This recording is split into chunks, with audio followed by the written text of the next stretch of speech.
দাদা, কি করছেন কি? ছাড়ুন, আমি আপনার ছোট ভাইয়ের বউ। আমার সাথে এসব করবেন না প্লিজ, আপনার পায়ে ধরছি। আরে ওই ছড়ি, কি বলছিস এসব তুই? তোকে তো আমার ছোট ভাইয়ের সাথে বিয়ে দেওয়া হয়েছে ঠিকই, কিন্তু তোর সাথে সংসার করব তো আমি। তোর দিনের ভরণ পোষণ, রাতের খাওয়ার এখন থেকে আমিই করব, বুঝলি? না না, আপনি কি বলছেন এসব দাদা? আপনার মাথা কি ঠিক আছে? পুরো পরিবার সাথে এলাকাবাসীকে সাক্ষী রেখে আপনার ভাই তো আমাকে বিয়ে করেছিলেন, তাহলে আপনি আমার উপর ভাগ বসাতে আসছেন কেন? আরে ছুরি, যে বিয়েটা আমার ভাই তোকে করেছে এসব ছিল নাটক। তোকে এবং তোর পুরো পরিবারকে আমরা তো ধোঁকা দিয়েছি। এখন বেশি কথা না বলে অনেক রাত হয়েছে, আয় পাশে শুয়ে পড়, এখন আমি তোর সাথে মিশে যাব। এই কথা যেমনি বলছিল আমার ভাসুর, ঠিক তখনই আমি দৌড়ে বাইরে পালিয়ে যেতে লাগলাম, কিন্তু কোনো কাজ হলো না। ভাসুরজি আমার হাত ধরে এক ঝটকায় টান দিয়ে তার কাছে নিয়ে গেল এবং কানের কাছে ফিসফিস করে বলল, আমার প্রিয় বউ, আমার ভাইয়ের কথা বাদ দে, ওর কথা না ভেবে চল আমাকে খুশি রাখ, এতে তোর এবং তোর পুরো পরিবারের জন্য অনেক ভালো। বন্ধুরা, আমার স্বামী আমাকে বিয়ে করার পর আমার ভাসুর আমাকে তার স্ত্রী হিসেবে কেন পেতে চাইছিলে, পুরো ঘটনাটি শুনলে আপনাদের পায়ের তলার মাটি সরে যাবে। সুপ্রিয়ার শৈশব ছিল স্বপ্নময়। সে দেখত দিগন্ত বিস্তৃত ভবিষ্যতের ছবি, যেখানে সে একজন সফল শিক্ষাবিদ হিসেবে নিজের এবং পরিবারের মুখ উজ্জ্বল করছে। উচ্চ মাধ্যমিকের পাঠ চুকিয়ে সে যখন বিশ্ববিদ্যালয়ে ভর্তির প্রস্তুতি নিচ্ছিল, তখন থেকেই তার পরিবারে রাকেশের বিয়ের প্রস্তাব আসে। রাকেশের বাবা ছিলেন এলাকার প্রভাবশালী ব্যক্তি, আর তাদের বিপুল সম্পত্তির খ্যাতি ছিল সবার মুখে মুখে। সুপ্রিয়ার বাবা, যিনি সারা জীবন অভাবের সাথে সংগ্রাম করে গেছেন, তিনি এই সুযোগ হাতছাড়া করতে চাইলেন না। তিনি ভেবেছিলেন রাকেশের সাথে বিয়ে হলে সুপ্রিয়ার জীবন সুখ ও সমৃদ্ধিতে ভরে উঠবে, আর তাকে আর কোনোদিন আর্থিক কষ্ট দেখতে হবে না। সুপ্রিয়া প্রথমে রাজি না হলেও বাবা মায়ের স্বপ্ন এবং তাদের মুখের দিকে তাকিয়ে শেষ পর্যন্ত সে সম্মতি জানায়। তার একটাই শর্ত ছিল, সে যেন তার পড়াশুনো চালিয়ে যেতে পারে। রাকেশের পরিবার সানন্দে সেই শর্ত মেনে নেয়, আর সুপ্রিয়ার বাবা স্বস্তির নিঃশ্বাস ফেলেন।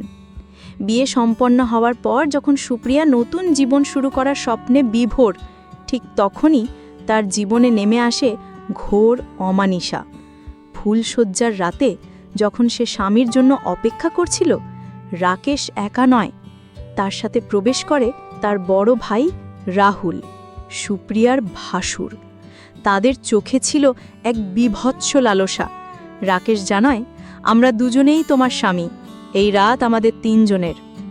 সুপ্রিয়ার পৃথিবী যেন এক মুহূর্তে থমকে যায়। সে স্তম্ভিত হয়ে যায়, তার শরীর হিম হয়ে আসে। যখন সে প্রতিবাদ করতে যায়, তারা দুজনে মিলে তাকে জোরপূর্বক বিছানায় বেঁধে ফেলে। সারা রাত ধরে চলে তার উপর পাশবিক অত্যাচার। শারীরিক যন্ত্রণা ছাপিয়ে তার আত্মায় গেঁথে যায় এক গভীর ক্ষত, যা কোনো দিন শোকানোর নয়। তার উচ্চশিক্ষার স্বপ্ন, একটি ভালোবাসাময় দাম্পত্য জীবনের আকাঙ্ক্ষা, সব কিছুই চূর্ণবিচূর্ণ হয়ে যায়। পরের দিন সকালে যখন সে চোখ খোলে, নিজেকে এক অচেনা নরকের বাসিন্দা মনে হয়। তার শরীর জুড়ে ব্যথা, মনে একরাশ ঘৃণা আর হতাশা। কিছুক্ষণের মধ্যেই সে জানতে পারে এক ভয়ঙ্কর সত্য, রাকেশ আগেই বিবাহিত ছিল। এই খবর সুপ্রিয়ার মনে যেন শেষ পেরিকটি ঠুকে দেয়। সে বুঝতে পারে তাকে মিথ্যে স্বপ্ন দেখিয়ে এই অন্ধকার গর্তে ঠেলে দেওয়া হয়েছে।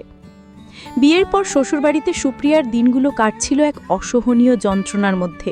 তার পড়াশোনা বন্ধ করে দেওয়া হয়, বইপত্র ছিনে ফেলা হয়। তার কণ্ঠ রোধ করার জন্য রাকেশ বারে বারে তার উপর চালাতো শারীরিক ও মানসিক নির্যাতন।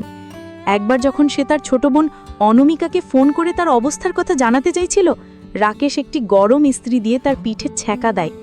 সেই গভীর ক্ষত শুধু তার শরীরে নয়, তার মনেও এক দাগ ফেলে দেয়।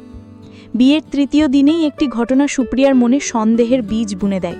বাড়িতে পুলিশ আসে এবং তার ভাসুর রাহুলকে খুঁজতে থাকে।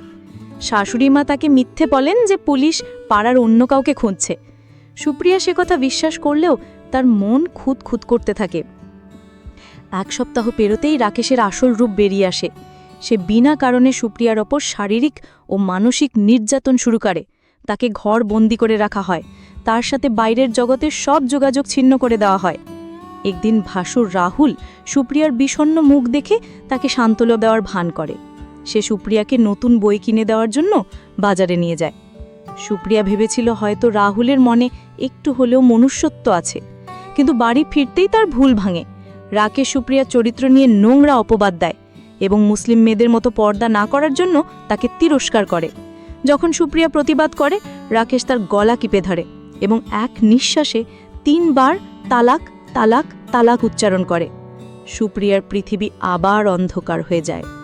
সে আর কোনো উপায় না দেখে বাবার বাড়ি ফিরে আসে। বাবা প্রথমে সুপ্রিয়াকে আর শ্বশুরবাড়ি পাঠাতে রাজি ছিলেন না, কিন্তু রাকেশের পরিবার গ্রামে প্রভাবশালী হওয়ায় তারা ক্ষমা চেয়ে সুপ্রিয়াকে ফিরিয়ে নিতে আসে। তাদের একটাই শর্ত ছিল, যেহেতু সুপ্রিয়ার তালাক হয়ে গেছে, তাই তাকে ভাসুর রাহুলের সাথে হালালা করতে হবে, যাতে সে আবার রাকেশের কাছে ফিরে আসতে পারে। সুপ্রিয়া এই প্রস্তাবে রাজি হয়ে যায়। সে রাহুলকে দাদার চোখে দেখত, তার সাথে এমন সম্পর্ক কল্পনাও করতে পারত না। কিন্তু ছোট বোন অনমিকার ভবিষ্যতের কথা ভেবে পরিবারের সম্মান রক্ষার অর্থে সেই নরকের প্রস্তাবে রাজি হয়ে যায়।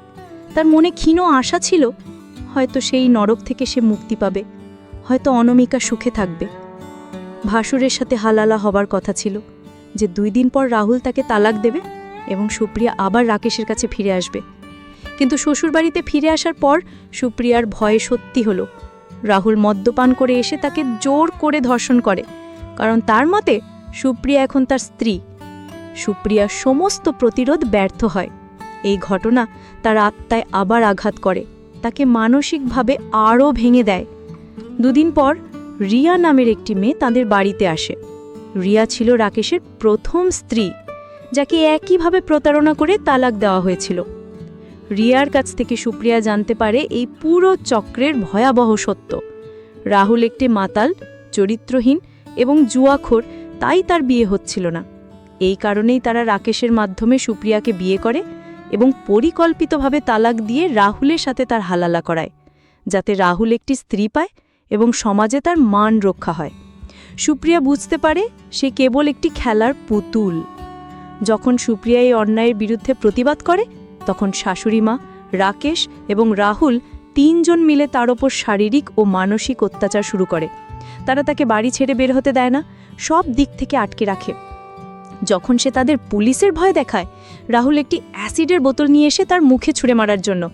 শাশুড়িমা নিজেও এই জঘন্য কাজে তাদের সঙ্গ দেয়।